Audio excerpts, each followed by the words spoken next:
engaged in these activities will be organized into FPOs. The board will provide hand-holding and training support to Makana farmers and will also work to ensure they receive the benefits of all relevant government schemes. A national mission on high-yielding seeds will be launched, aimed at 1. Strengthening research ecosystem, 2. Targeted development and propagation of seeds with high yield, pest resistance, and climate resilience, and 3. Commercial availability of more than 100 seed varieties released since July 2024. India ranks second largest globally in fish production and aquaculture. Seafood exports are valued at 60,000 crore rupees. To unlock the untapped potential of the marine sector, our government will bring in an enabling framework for sustainable harnessing of fisheries from Indian Exclusive Economic Zone and high seas, with a special focus on the Andaman and Nicobar and Lakshadweep Islands. From Indian Exclusive, for the benefit of lakhs of cotton growing farmers, I am pleased to announce a mission for cotton productivity. This 5-year mission will facilitate significant improvements in productivity and sustainability of cotton farming and promote extra long staple cotton varieties. The best of science and technology support will be provided to farmers. Aligned with our integrated 5F vision for the textile sector, this will help in increasing incomes of the farmers and ensure a steady supply of quality cotton for rejuvenating India's traditional textile sector. Kisan credit cards facilitate short-term loans for 7.7 crore farmers, fishermen, and dairy farmers. The loan limit under modified interest subvention scheme will be enhanced from 3 lakh rupees to 5 lakh rupees for loans taken through the KCC. For Atmanirbharta in urea production, our government had reopened 3 dormant urea plants in the eastern region. To further augment urea supply, a plant with annual capacity of 12.7 lakh metric tons will be set up at Namrup in Assam.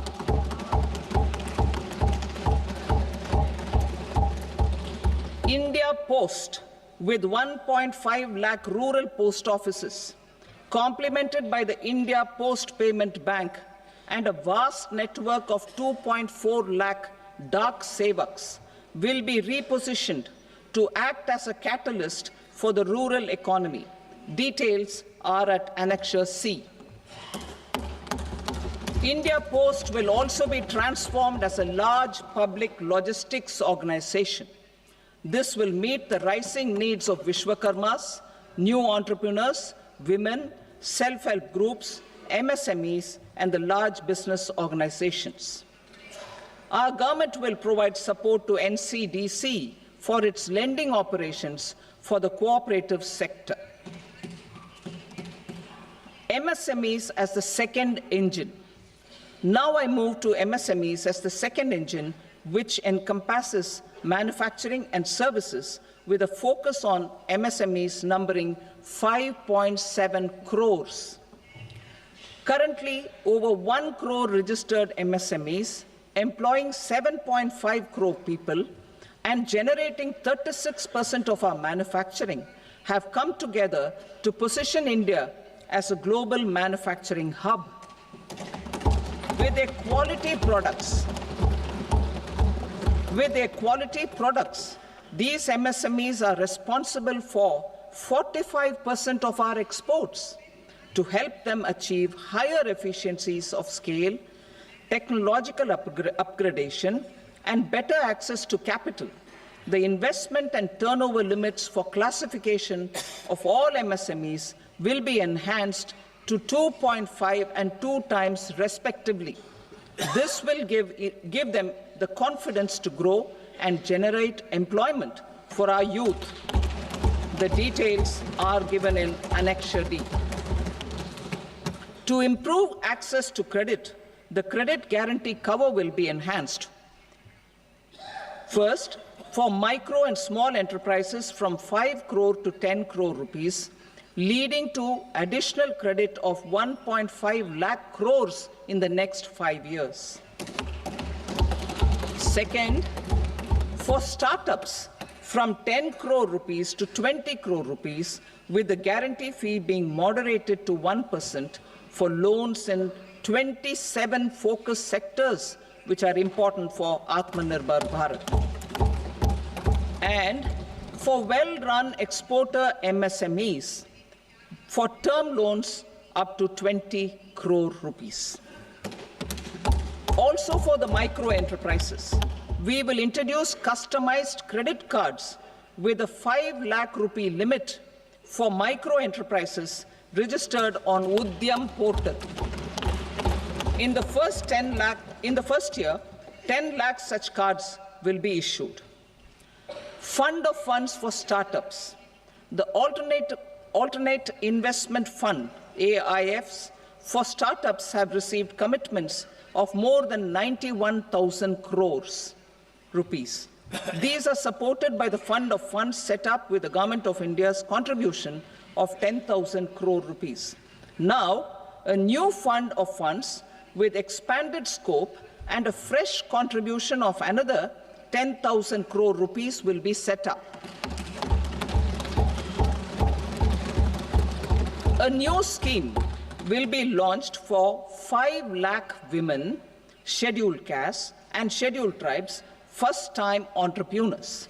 This will provide term loans up to 2 crore rupees during the next 5 years. The scheme will incorporate lessons from the successful Stand Up India scheme. Online capacity building for entrepreneurship and managerial skills will also be organized. Measures for labor-intensive sectors. To promote employment and entrepreneurship opportunities in labor-intensive sectors, our government will undertake specific policy and facilitation measures. To enhance the productivity, quality, and competitiveness of India's footwear and leather sector, a focused product scheme will be implemented. The scheme will support design capacity, component manufacturing, and machinery required for production of non-leather quality footwear, besides the support for leather footwear and products. The scheme is expected to facilitate employment for 22 lakh persons, generate over 4 lakh crore rupees, and exports of over 1.1 lakh crore rupees. Measures for the toys sector.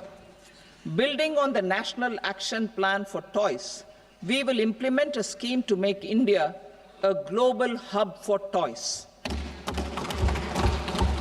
The scheme will focus on development of clusters, skills, and a manufacturing ecosystem that will create high-quality, unique, innovative, and sustainable toys that will represent the Made in India brand.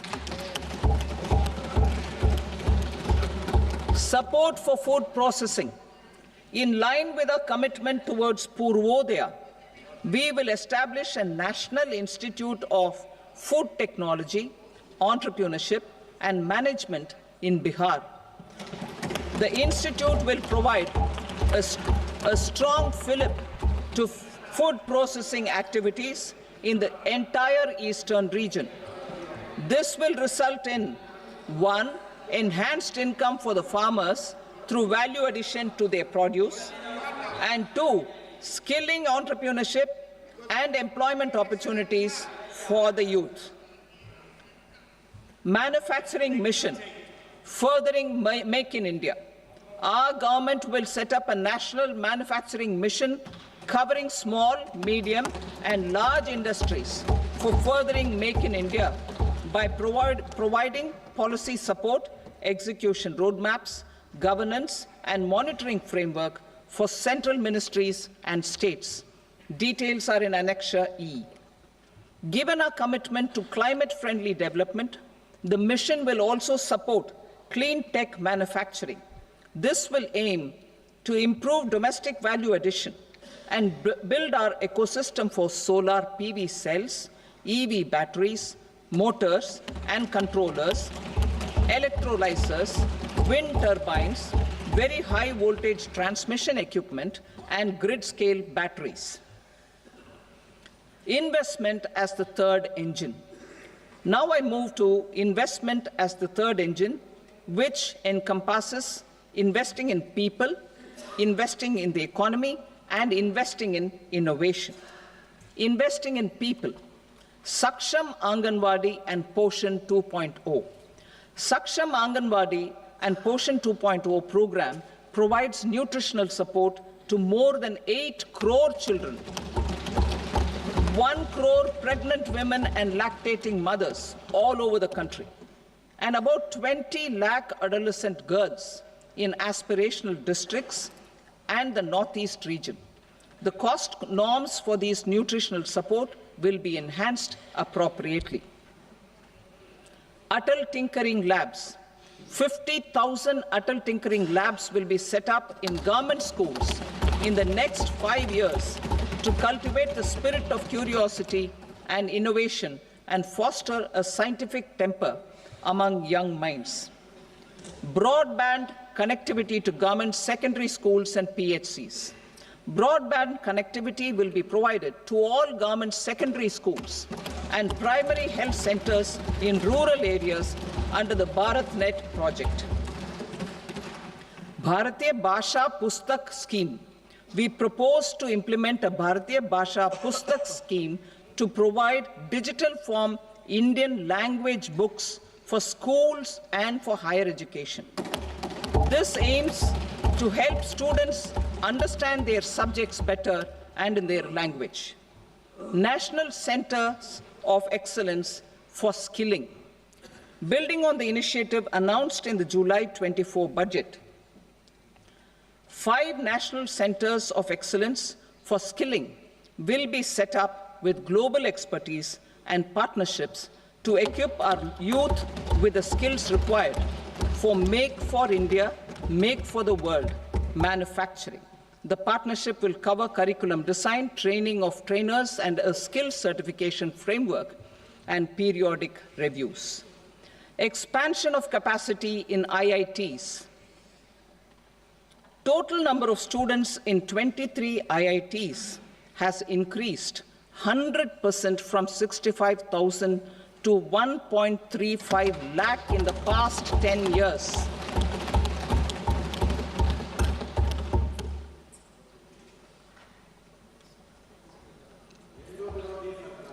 Additional infrastructure will be created in the 5 IITs started after 2014 to facilitate education for 6,500 more students. Hostel and other infrastructure capacity at IIT Patna will also be expanded.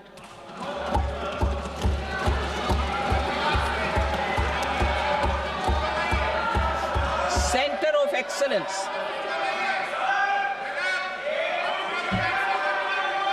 Center of Excellence in AI for Education.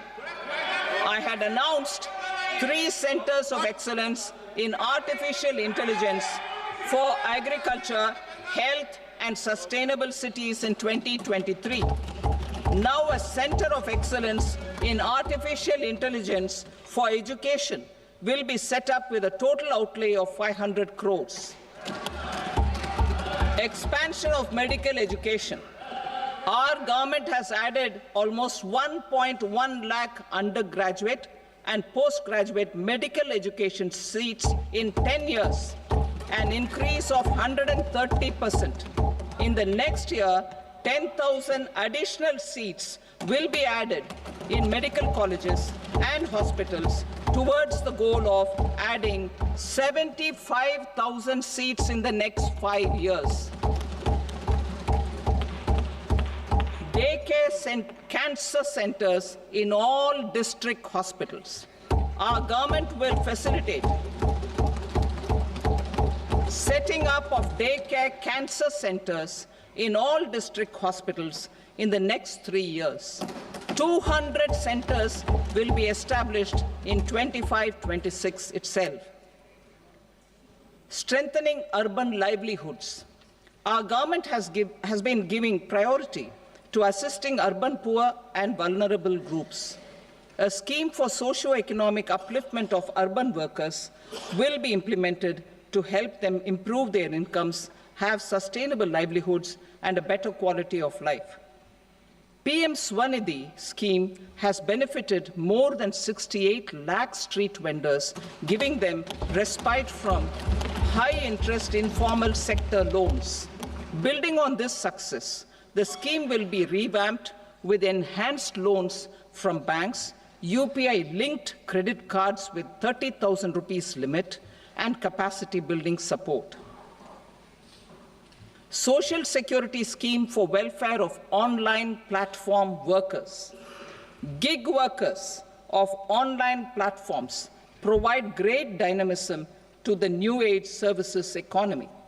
Recognizing their contribution, our government will arrange for their identity cards and registration on the e-Shram portal. They will be provided health care under PM Jan Arogya Yojana. This measure is likely to assist nearly 1 crore gig workers.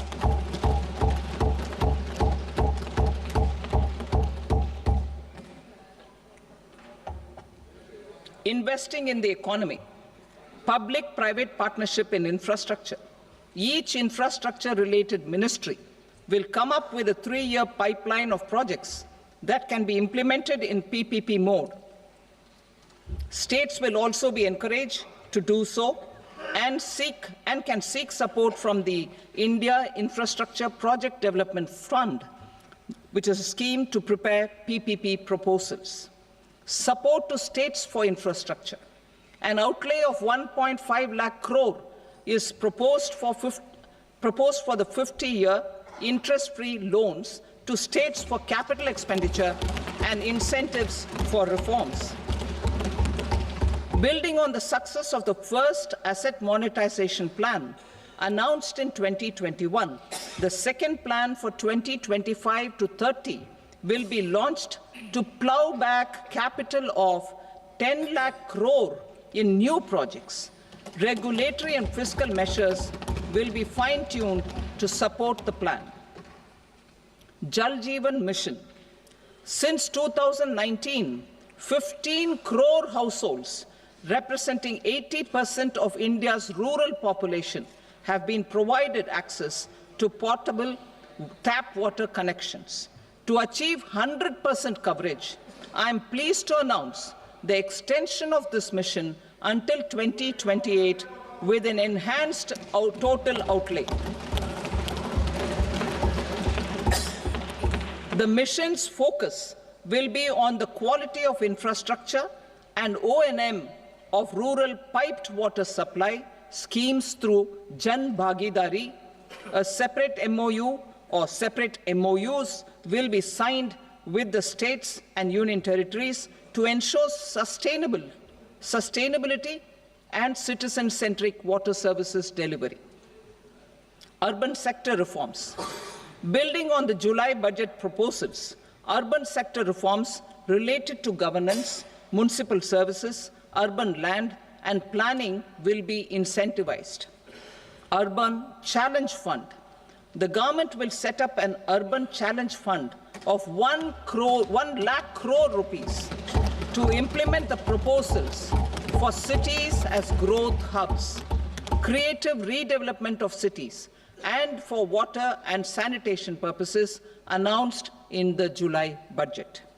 This fund will finance up to 25% of the cost of bankable projects, with a stipulation that at least 50% of the cost is funded from bonds, bank loans, and PPPs. An allocation of 10,000 crore is proposed in 2025-26. Power sector reforms. We will incentivize electricity distribution reforms and augmentation of intra-state transmission capacity by states. This will improve financial health and capacity of electricity companies. Additional borrowing of 0.5% of GSDP will be allowed to states contingent on these reforms. Nuclear energy mission for Vikasit Bharat. Development of at least 100 gigawatt of nuclear energy by 2047 is essential for our energy transition efforts. For an active partnership with the private sector towards this goal, amendments to the Atomic Energy Act and the Civil Liability for Nuclear Damage Act will be taken up. A nuclear energy mission for research and development of small modular reactors with an outlay of 20,000 crore will be set up. At least 5 indigenously developed small modular reactors will be operationalized by 2033. Shipbuilding. The shipbuilding financial assistance policy will be revamped to address cost disadvantages. This will also include credit notes for shipbreaking in Indian yards to promote the circular economy. Large ships above a specified size will be included in the infrastructure harmonized master list. Shipbuilding clusters will be facilitated to increase the range, categories, and capacity of ships. This will include additional infrastructure, facilities, skilling, and technology to develop the entire ecosystem. Maritime Development Fund. For long-term financing for the maritime industry, a Maritime Development Fund with a corpus of 25,000 crore rupees will be set up. This will be for distributed support and promoting competition. This will have up to 49% contribution by the government, and the balance will be mobilized from ports and from private sector. UDAN regional connectivity schemes. UDAN has enabled 1.5 crore middle-class people to meet their aspirations for speedier travel. The scheme has connected 88 airports, and operationalized 619 routes. Inspired by that success, a modified UDAN scheme will be launched to enhance regional connectivity to 120 new destinations and carry 4 crore passengers in the next 10 years. 4 crore additional passengers in the next 10 years. The scheme will also support helipads and smaller airports in hilly, aspirational, and northeast regional districts. Greenfield airports will be facilitated in Bihar to meet the future needs of the state. These will be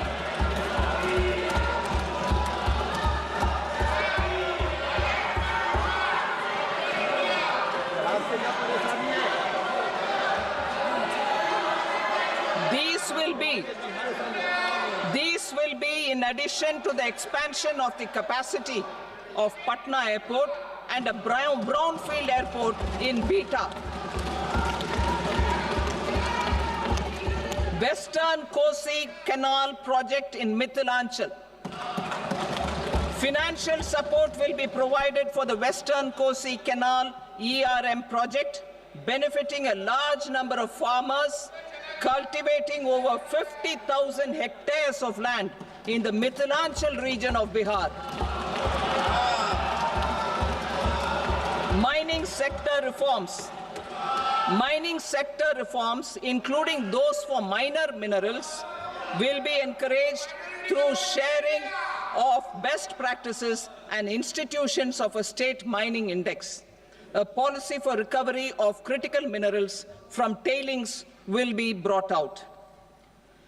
Under the special window for affordable and mid-income housing, SWAMI, 50,000 dwelling units in stressed housing projects have been completed and keys handed over to home buyers.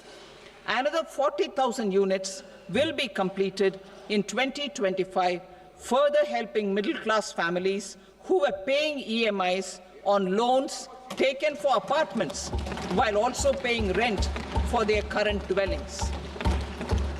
Building on this success, SWAMI Fund 2 will be established as a blended finance facility with contribution from the government, banks and private investors. This fund of 15,000 crore rupees will aim for expeditious completion of another 1 lakh units. PM Gati Shakti data for private sector. For furthering PPPs and assisting the private sector in project planning, access to relevant data and maps from the PM Gati Shakti portal will be provided. Tourism for employment-led growth. Top 50 tourist destination sites in the country will be developed in partnership with states through a challenge mode. Land for building key infrastructure will have to be provided by the states. Hotels in these destinations will be included in the infrastructure harmonized list. The following measures will be taken for facilitating employment-led growth: organizing intensive skill development programs for our youth, including in institutes of hospitality management, providing mudra loans for homestays, improving ease of travel and connectivity to tourist destinations, providing performance-linked incentives to states for effective destination management, including tourist amenities, cleanliness, and marketing efforts, and introducing streamlined e-visa facilities along with visa fee waivers for certain tourist groups. Continuing with the emphasis on places of spiritual and religious significance, in the July budget, there will be a special focus on destinations related to the life and times of Lord Buddha. Medical tourism and heal in India.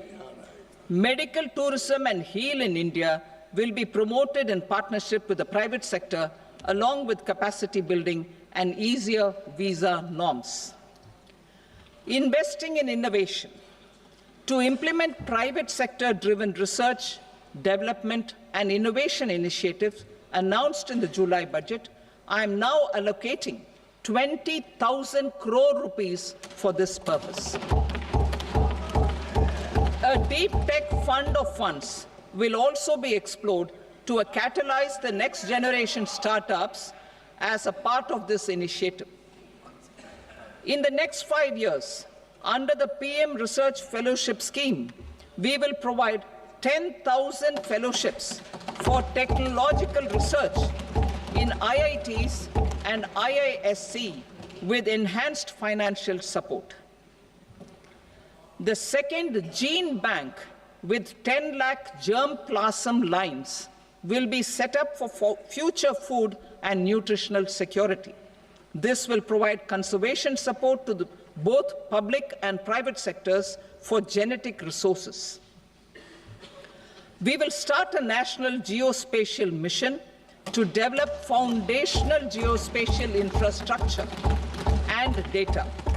Using PM Gati Shakti, this mission will facilitate modernization of land records, urban planning, and design of infrastructure projects. A Gyan Bharatam mission for survey, documentation, and conservation of our manuscript heritage with academic institutions, museums, libraries, and private collectors will be undertaken to cover more than 1 crore manuscripts. We will set up a national digital repository of Indian knowledge systems for knowledge sharing. Now I move to exports as the fourth engine. We will set up an export promotion mission with sectoral and ministerial targets driven jointly by the Ministries of Commerce, MSME, and Finance. It will facilitate easy access to export credit, cross-border factoring support, support to MSMEs to tackle non-tariff measures in overseas markets. A digital public infrastructure, Bharat Trade Net, for international trade will be set up as a unified platform for trade documentation and financing solutions. This will complement the Unified Logistics Interface platform. The BTN will be aligned with international practices. Support will be provided to develop domestic manufacturing capacities for our economy's integration with global supply chains. Sectors will be identified based on objective criteria. Facilitation groups with participation of senior officers and industry representatives will be formed for select products and supply chains. Through this, there are huge opportunities related to Industry 4.0, which needs high skills and talent. Our youth have both. Our government will support the domestic electronic equipment industry to leverage this opportunity for the benefit of our youth. A national framework will be formulated as guidance to states for promoting global capability centers in emerging Tier 2 cities. This will suggest measures for enhancing availability of talent and infrastructure, building bylaw reforms, and mechanisms for collaboration with industry. Our government will facilitate upgradation of infrastructure and warehousing for air cargo, including high-value perishable horticultural produce. Cargo screening and customs protocol will be streamlined and made user-friendly. Reforms as the fuel. Over the past 10 years, our government has implemented several reforms for convenience of taxpayers, such as faceless assessment, 2, taxpayer charter, 3, faster returns, 4, almost 99% returns being on self-assessment, and 5, Vivad Se Vishwas scheme.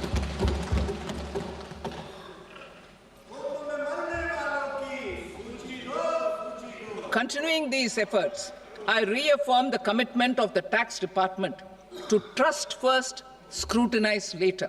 I also propose to introduce the new income tax bill next week. I will detail the indirect tax reforms and changes in direct taxes in Part B. Financial sector reforms. The FDI limit for the insurance sector will be raised from 74 to 100%. This enhanced limit will be available for those companies which invest the entire premium in India. The current guardrails and conditionalities associated with foreign investment will be reviewed and simplified. The services of India Post Payment Bank will be deepened and expanded in rural areas. NABFID will set up a partial credit enhancement facility for corporate bonds for infrastructure.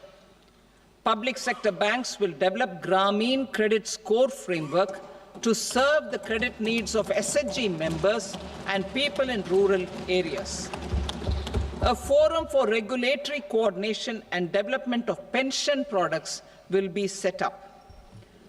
To implement the earlier announcement on simplifying the KYC processes, the revamped Central KYC Registry will be rolled out in 2025.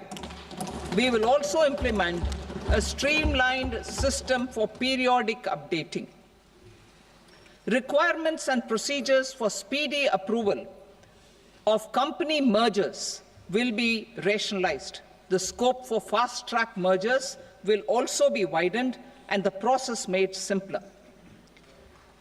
As proposed in the interim budget, we signed bilateral investment treaties with 2 countries in 2024 to encourage sustained foreign investment, and in the spirit of First Develop India, the current model BIT will be revamped and made more investor-friendly. In the last 10 years, in several aspects, including financial and non-financial, our government has demonstrated a steadfast commitment to ease of doing business. We are determined to ensure that our regulations must keep up with technological innovations and global policy developments. A light-touch regulatory framework based on principles and trust will unleash productivity and employment. Through this framework, we will update regulations that were made under old laws. To develop this modern, flexible, people-friendly, and trust-based regulatory framework appropriate for the 21st century, I propose 4 specific measures. A high-level committee for regulatory reforms will be set up for a review of all non-financial sector regulations, certifications, licenses, and permissions. The committee will be expected to make recommendations within a year. The objective is to strengthen trust-based economic governance and take transformational measures to enhance ease of doing business, especially in matters of inspection and compliances. States will be encouraged to join in this endeavor.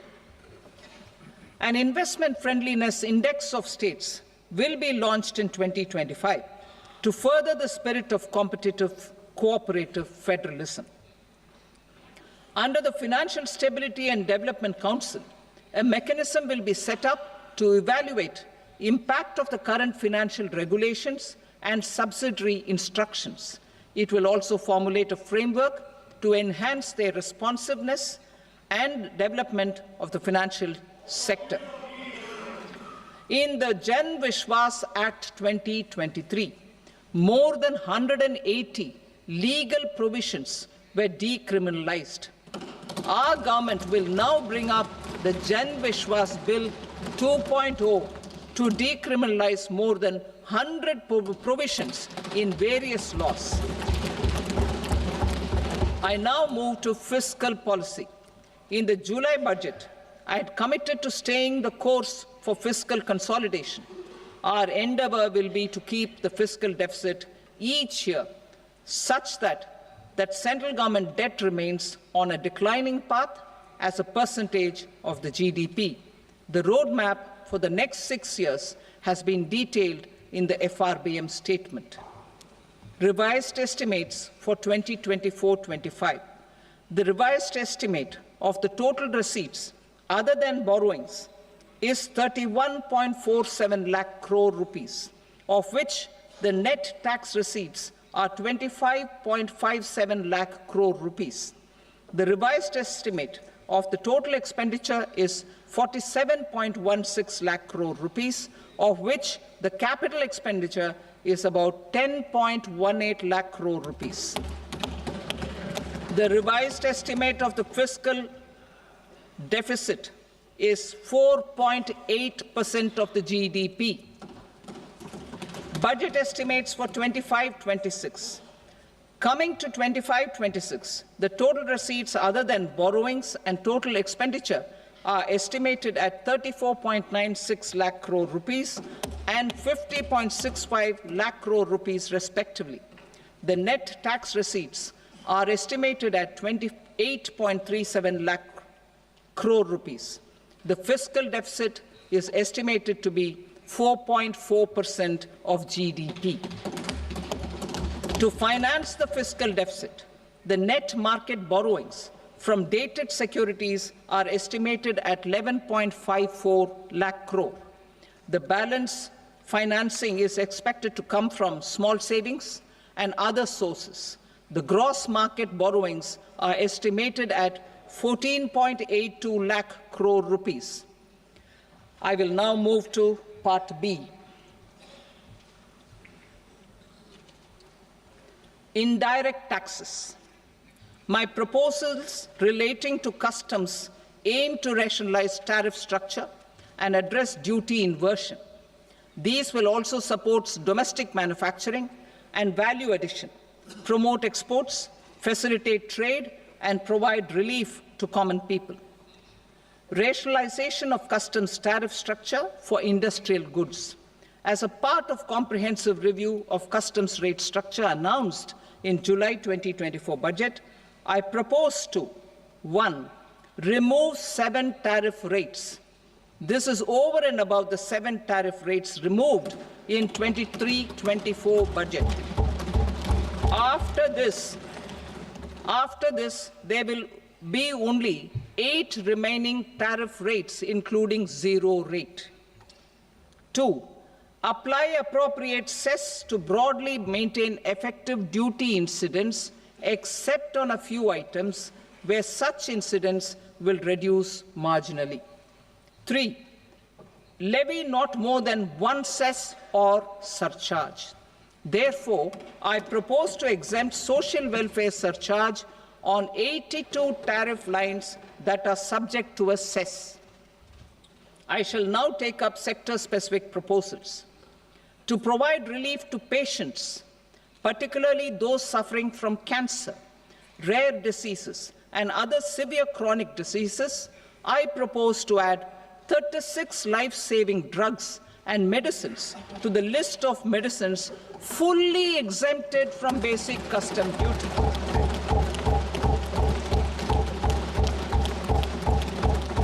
I also propose to add 6 life-saving medicines to the list attracting concessional custom duty of 5%. Full exemption and concessional duty will also respectively apply on the bulk drugs for manufacture of the above. Specified drugs and medicines under patient assistance programs run by the pharmaceutical companies are fully exempt from BCD, provided the medicines are supplied free of cost to the patients. I propose to add 37 more medicines along with 13 new patient assistance programs. Support to domestic manufacturing and value addition. Critical minerals. In the July 2024 budget, I had fully exempted BCD on 25 critical minerals that are not domestically available. I had also reduced BCD of 2 other such minerals to provide a major fillip to their processing, especially by MSMEs. Now, I propose to fully exempt cobalt powder and waste, the scrap of lithium-ion battery, lead, zinc, and 12 more critical minerals. This will help secure their availability for manufacturing in India and promote more jobs for our youth. To promote domestic production of technical textile products such as agro-textiles, medical textiles, and geotextiles at competitive prices, I propose to add 2 more types of shuttle-less looms to the list of fully exempted textile machinery. I also propose to revise the BCD rate on knitted fabrics covered by 9 tariff lines from 10 or 20 to 20% or 115 rupees per kg, whichever is higher. Electronic goods.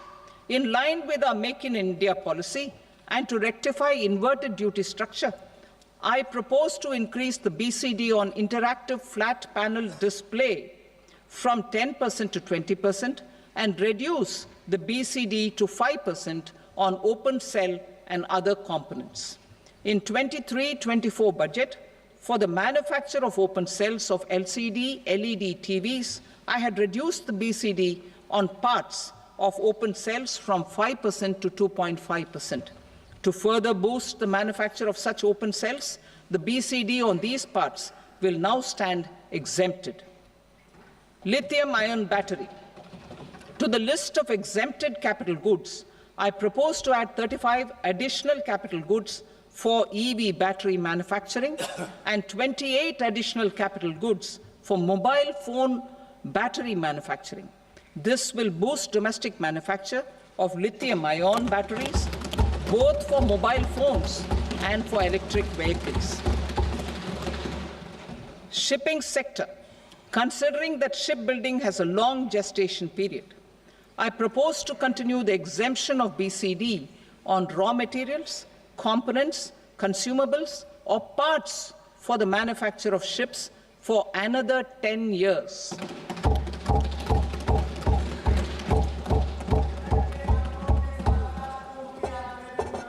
I also propose the same dispensation for shipbreaking to make it more competitive. Telecommunication. To prevent classification disputes, I propose to reduce the BCD from 20% to 10% on carrier-grade Ethernet switches to make it at par with non-carrier-grade Ethernet switches. Export promotion. To facilitate exports of handicrafts, I propose to extend the time period for export from 6 months to 1 year, further extendable by another 3 months if required. I also propose to add 9 items to the list of duty-free inputs. Leather sector. I propose to fully exempt BCD on wet blue leather to facilitate imports for domestic value addition and employment. I also propose to exempt crust leather from 20% export duty to facilitate exports by small tanners. Marine products. To enhance India's competitiveness in the global seafood market, I propose to reduce BCD from 30% to 5% on frozen fish paste, surimi, for manufacture and export of its analog products. I also propose to reduce BCD from 15% to 5% on fish hydrolysates for manufacture of fish and shrimp feed. In July 2024 budget, to promote development of domestic MROs for aircraft and ships, I had extended the time limit for export of foreign origin goods that were imported for repairs from 6 months to 1 year and further extendable by 1 year. I now propose to extend the same dispensation for railway goods. Time limit for provisional assessment. Presently, the Customs Act 1962 does not provide any time limit to finalize provisional assessments, leading to uncertainty and cost to trade. As a measure of promoting ease of doing business, I propose to fix a time limit of 2 years, extendable by a year, for finalizing the provisional assessment.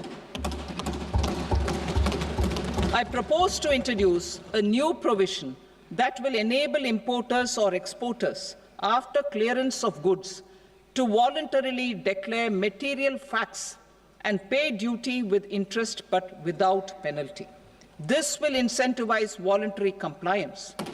However, this will not apply in cases where department has already initiated audit or investigation proceedings. For industry to better plan their imports, I propose to extend the time limit for the end use of imported inputs in the relevant rules from 6 months to 1 year. This will provide operational flexibility in view of cost and uncertainty of supply. Further, such importers will now have to file only quarterly statements instead of a monthly statement.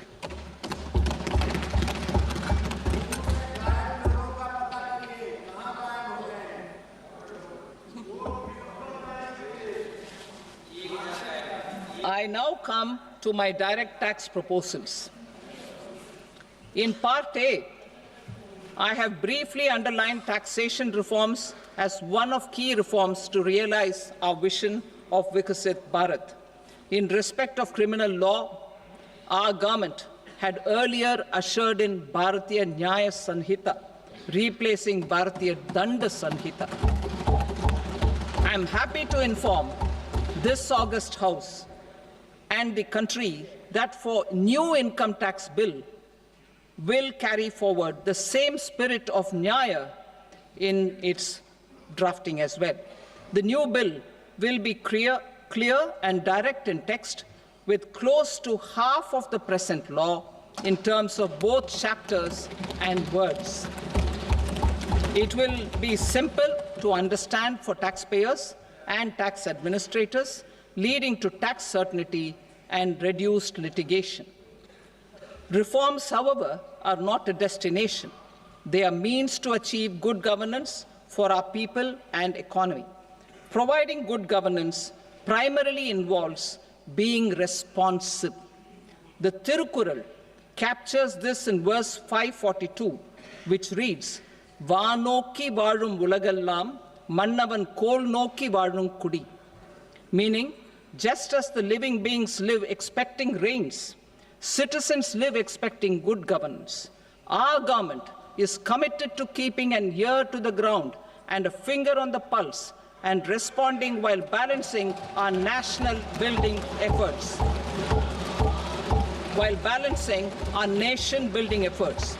The following measures will detail just how our government will, under the guidance of PM Modi, has taken steps to understand and address.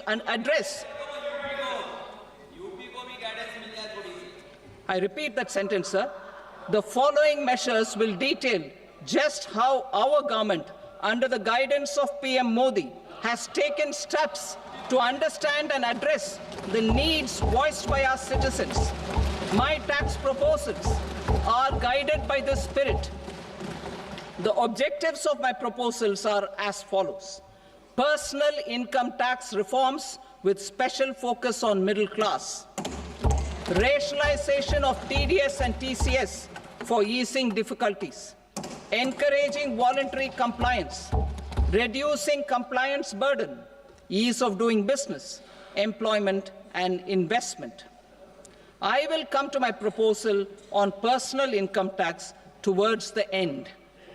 TDS and TCS, rationalization for easing difficulties. I propose to rationalize tax deduction at source, TDS, by reducing the number of rates and thresholds above which TDS is deducted. Further, threshold amounts for tax deduction will be increased for better clarity and uniformity. The limit for tax deduction on interest for senior citizens is being doubled from the present 50,000 rupees to 1 lakh rupees. Similarly, the annual limit of 2.40 lakh rupees for TDS on rent is being increased to 6 lakh rupees. This will reduce the number of transactions liable to TDS, thus benefiting small taxpayers receiving small payments. The threshold to collect tax at source, the TCS, on remittances under RBI's liberalized remittance scheme, the LRS, is proposed to be increased from 7 lakh to 10 lakhs. I also propose to remove TCS on remittances for education purposes, where such remittances is out of a loan taken from a specified financial institution. Both TDS and TCS are being applied on any transaction related to sale of goods. To prevent such compliance difficulties, I propose to omit the TCS. I also propose that the provisions of the higher TDS deduction will now apply only in non-PAN cases. In July 2024, the delay for payment of TDS up to the due date of filing statement was decriminalized. I propose to provide the same relaxation to TCS provisions as well. The government under the leadership of Prime Minister Modi believes in Sabka Saath, Sabka Vikas, Sabka Vishwas and Sabka Prayas. In line with this, we brought in updated return facility in 2022 for voluntary compliance by taxpayers who had omitted to report their correct income. Our trust in taxpayers was proved right. Nearly 90 lakh taxpayers voluntarily updated their incomes by paying additional tax. Taking this trust further, I now propose to extend the time limit to file updated returns for any assessment year from the current limit of 2 years to 4 years. I propose to reduce the compliance burden for small charitable trusts and institutions by increasing their period of registration from 5 years to 10 years. It is also proposed that disproportionate consequences do not arise for minor defaults, such as incomplete applications filed by charitable entities. Presently, taxpayers can claim the annual value of self-occupied properties as nil only on the fulfillment of certain conditions. Considering the difficulties faced by taxpayers, it is proposed to allow the benefit of 2 such self-occupied properties without any condition. To streamline the process of transfer pricing and to provide an alternative to yearly examination, I propose to introduce a scheme for determining arm's length price of international transaction for a block period of 3 years. This will be in line with global best practices. With a view to reduce litigation and provide certainty in international taxation, the scope of safe harbor rules is being expanded. A number of senior and very senior citizens have very old national savings schemes accounts. As interest is no longer payable on such accounts, I propose to exempt withdrawals made from NSS by individuals on or after 29th August 2024. I am also proposing to allow similar treatment to NPS Vatsalya accounts as is available to normal NPS accounts subject to overall limits. In my speech in July 2024, I had promised that all processes, including giving effect to appellate orders, shall be digitalized and made paperless over the next 2 years. So I'm happy to announce that digitalization is being made operational now. In July 2024, we brought in the Vivad Se Vishwas scheme to resolve income tax disputes pending in appeal. The scheme has received a great response, with nearly 33,000 taxpayers having availed of the scheme to settle their disputes. I have a few proposals to promote investment and employment. It is proposed to provide a presumptive taxation regime for non-residents who provide services to a resident company that is establishing or operating an electronics manufacturing facility. I further propose to introduce a safe harbor for tax certainty for non-residents who store components for supply to specified electronics manufacturing units. Presently, the tonnage tax scheme is available only to sea-going ships. The benefits of existing tonnage tax scheme are proposed to be extended to inland vessels registered under the Indian Vessels Act 2021 to promote inland water transport in the country. Extension for incorporation of startups. We continue to support the Indian startup ecosystem. I propose to extend the period of incorporation by 5 years to allow the benefit available to startups which are incorporated before 1/4/2030. In order to attract and promote additional activities in the IFSC, I am inter alia proposing specific benefits to ship leasing units, insurance offices, and treasury centers of global companies which are set up in IFSC. Further, to claim benefits, the cut-off date for commencement in IFSC has also been extended by 5 years to 31/3/2030. Category 1 and Category 2 AIFs are undertaking investments in infrastructure and other such sectors. I propose to provide certainty of taxation to these entities on the gains from securities, to promote funding from sovereign wealth funds and pension funds to the infrastructure sector. I propose to extend the date of making an investment by 5 more years up to 31st March 2030.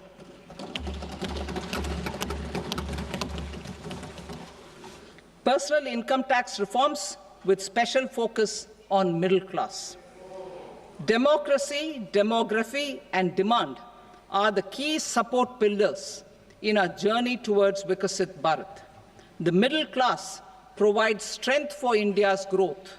This government, under the leadership of Prime Minister Modi, has always believed in the admirable energy and ability of the middle class in nation building. In recognition of their contribution,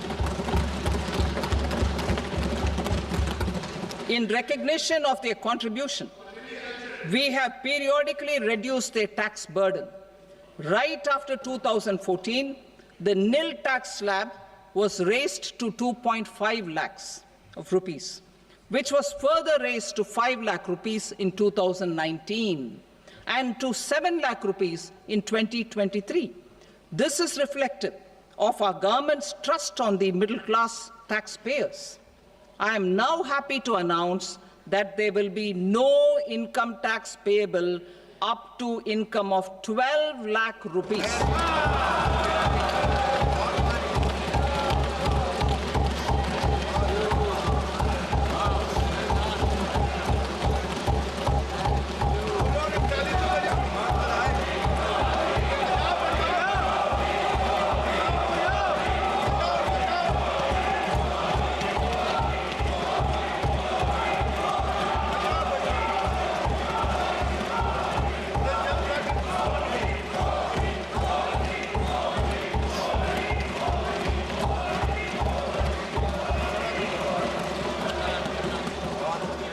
So, average income of 1 lakh per month, other than the special rate income such as capital gains, under the new regime.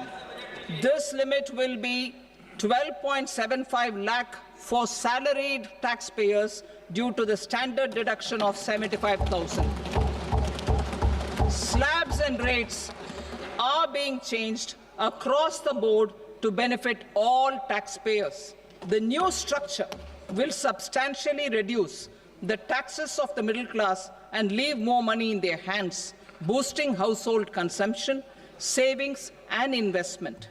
In the new tax regime, I propose to revise tax rate structures as follows: 0 to 4 lakh rupees nil, 4.8 lakh rupees to 4 to 8 lakh rupees 5%, 8 to 12 lakh rupees 10%, 12 to 16 lakh rupees 15%, 16 to 20 lakh rupees 20%, 20 to 24 lakh rupees 25%, and above 24 lakh rupees 30%. To taxpayers up to 12 lakh of normal income, other than special rate income such as capital gains. I read that again. To taxpayers up to 12 lakh of income, other than special rate income such as capital gains, tax rebate is being provided in addition to the benefit due to slab rate reduction in such a manner that there is no tax payable by them. The total tax benefit of slab rate changes and rebate at different income levels can be illustrated with a few examples. A taxpayer in the new regime with an income of 12 lakh rupees will get a benefit of 80,000 rupees in tax, which is 100% of tax payable as per the existing rates. A person having income of 18 lakh rupees will get a benefit of 70,000 rupees in tax, that is 30% of tax payable as per existing rates. A person with an income of 25 lakh gets a benefit of 1,10,000 rupees, that is 25% of his tax payable as per existing rates. Details of my tax proposals are given in the annexure.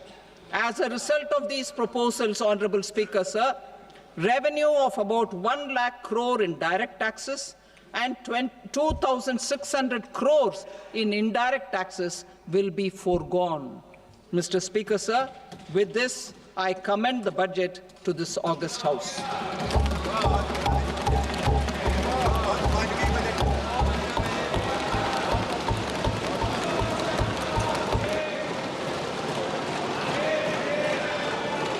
Item number 2, Srimati Nirmala Sitharaman. Sir, with your permission, I rise to lay on the table the following statements under Section 3(1) of the Fiscal Responsibility and Budget Management Act 2003, medium-term fiscal policy cum fiscal policy strategy statement and macroeconomic framework statement. Item number 3, Srimati Nirmala Sitharaman. Sir, with your permission, I rise to move for leave to introduce the Finance Bill 2025. प्रश्न ये है कि विधेयक को पुनर्स्थापित करने की अनुमति प्रदान की जाए। जो सदस्य इसके पक्ष में हाँ कहें, जो सदस्य विरोध में ना कहें। मेरे विचार में निर्णय हाँ वालों के पक्ष में हुआ, हाँ वालों के पक्ष में अनुमति प्रदान की जाती है। माननीय मंत्री जी, अब विधेयक को पुनर्स्थापित करें। Sir, I introduce the bill. Thank you. सभा की कार्रवाई सोमवार दिनांक 3 फरवरी 2025 को प्राप्त 11 बजे तक के लिए स्थगित की जाती है।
What is indirect tax? In the case of indirect tax, the burden of tax can be shifted by the taxpayer to someone else. Indirect tax has the effect of raising the price of the products on which they are imposed. Customs duty, central excise, service tax, and value-added tax are examples of indirect tax.